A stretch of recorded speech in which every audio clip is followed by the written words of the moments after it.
और अपना ward number? Ward number Kumarganj GP 8 घ। Ward number 8। Ward number 8। Ward number 8 Kumarganj GP block Balajan जिला धुबरी। तो আপনার কি উদ্দেশ্য কি মুদ্রা?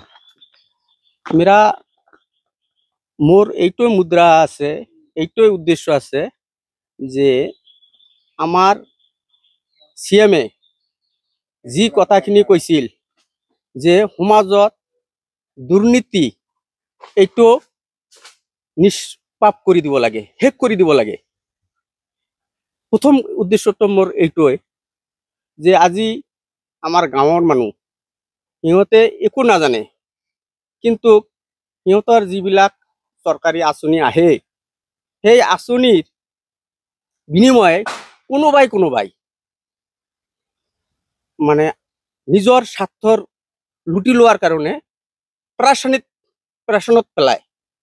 সেইবিলাক যাতে কাম নহয়, সমাজত কোনো দুৰ্নীতি নচলে, সমাজ এটা উন্নতি উজ্জ্বল আৰু সমাজৰ যিবিলাক মানুহ আছে নিৰহ মানুহ বেছিভাগ, সেই নিৰহ মানুহৰ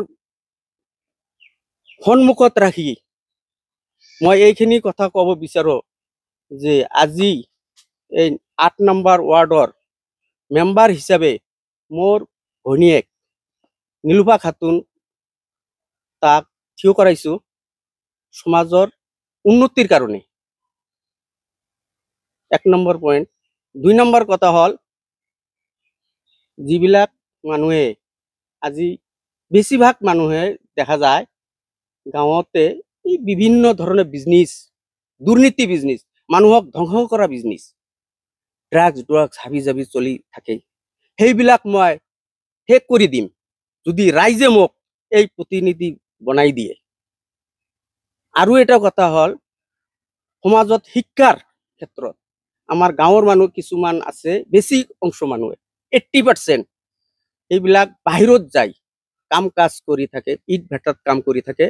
মই সেইবিলাক মানুহক বুজাই সিহঁতৰ ল'ৰা ছোৱালীক শিক্ষাৰ কাৰণে উন্নতি কেনেকৈ কৰিব লাগে সেই উপদেশ মই সিহঁতৰ ওচৰত যাম আৰু সিহঁতৰ লগত কথা পাতি সিহঁতে যাতে সৰু সৰু ল'ৰাবিলাক লৈ ভাটাত নাযায়, শিক্ষাৰ ফালে আগবাঢ়ি যায়, এইটোও মোৰ উদ্দেশ্য আছে।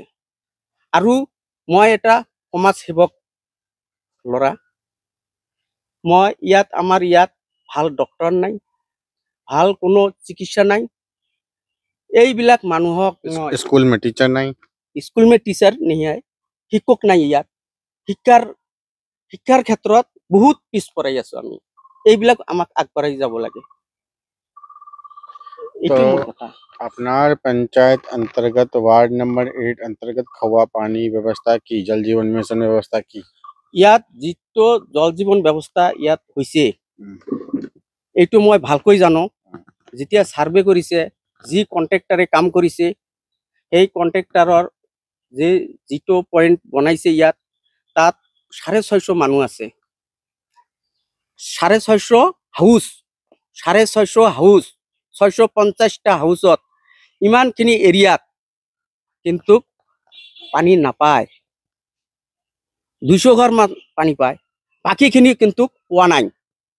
তা এই বাকীখিনি যে পোৱা নাই, দুখীয়া মানুহ এই বাকীখিনি যে পোৱা নাই, সেইটোৰ কাৰণে মই পঞ্চায়তৰ লগত জড়িত হৈ কেনেকৈ পাব সেইটোৰো মই এটা মিছন লৈ আগবাঢ়ি যাম। এইটো মোৰ উদ্দেশ্য আছে এই ইলেকশ্যনত। বেশি সমস্যা ৰাস্তা ঘাট, বানপানী সমস্যা। বানপানীৰ কথা গংগাধৰ ইয়াৰ ওচৰতে, যি হওক আমাৰ ইয়াত এটা ফৰৱে ৰাস্তা হৈ আছে। এইটো আমি হাজাৰ হাজাৰ বাৰ শুক্ৰিয়া আদায় কৰিব লাগে আমাৰ আসাম চৰকাৰ, অসমৰ চৰকাৰ যিজন চিএম মুখ্যমন্ত্ৰী হিমন্ত বিশ্ব শৰ্মা আমাক বহুত উন্নতিৰ কাৰণে আমাৰ এইটো আমি কল্পনা কৰা নাই যে আমি ইমান সোনকালে এটা ৰাস্তা পাম, 4 লাইন পাম। তা এই ৰাস্তাৰ মানে উন্নতি হৈ গ'ল। এতিয়া আমি আশা কৰোঁ বাকীখিনি আমাৰ উন্নতি কৰিব লাগিব, আমাৰ ৰাস্তা ঘাট কৰিব লাগিব। চিএম ছাৰে আমাক সহায় কৰক। আমি সিহঁতৰ লগত থাকিম, এইটোৱে মোৰ কথা। আৰু কি সমস্যা? ৰাচন কাৰ্ড, পাক্কা মকান, শৌচালয়। ৰেচন কাৰ্ড যিখিনি হৈছে যথেষ্ট হৈ গৈছে। অৰুণোদয় যিখিনি হৈছে বহুত অৰুণোদয় দিছে, আৰু কিছু বাকী আছে। আমি অনুৰোধ ৰাখিম CM ছাৰৰ ওচৰত, আমাৰ ইয়াত যিজন ডাঙৰ প্ৰতিনিধি আছে তাৰ ওচৰত, আমাৰ DC ছাৰৰ ওচৰত অনুৰোধ ৰাখিম